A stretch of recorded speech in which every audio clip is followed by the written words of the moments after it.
Tonight, we meet Thomas Carrington. So, this is the end then? I always wondered how my life would be judged. Funny, I imagined it happening in a courtroom, not wherever this is. I wasn't born into wealth. My father worked long hours in the mines. My mother made dresses for pennies. They taught me the value of hard work, but they also taught me the bitterness of poverty.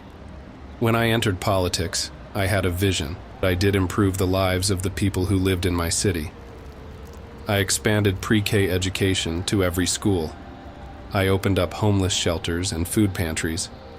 I invested heavily in infrastructure. Under my leadership, poverty in my city dropped to its lowest levels in decades. Crime dropped. But dreams aren't free. To bring about change, I needed power, and power requires money. Campaigns, allies, influence. It all comes at a cost.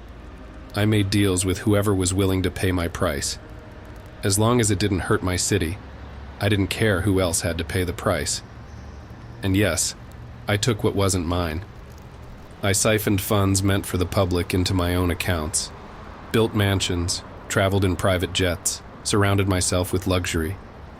I told myself it was the price of progress, that without those indulgences, I couldn't keep the machine running.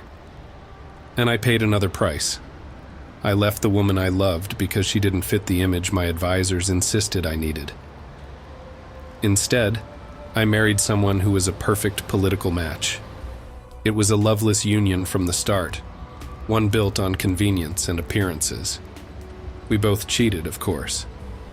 The only time we shared a bed was when we decided it was time to have a child. Our son. I barely knew him. Politics consumed me, and he was just another part of the image we crafted. I regret that. He deserved a father, but all he got was a name and a legacy. The families who moved out of slums, the streets that became safer under my watch. Do those lives weigh against my sins? Or is it too little, too late? Was I selfish? Absolutely. But I also gave more than I took. At least that's what I'd like to believe. I played the game the way it's meant to be played, even if I bent the rules. So here I am, at your mercy. What will it be? You've heard his story. Thomas Carrington, should he find peace, face punishment? Tell me, what is your judgment?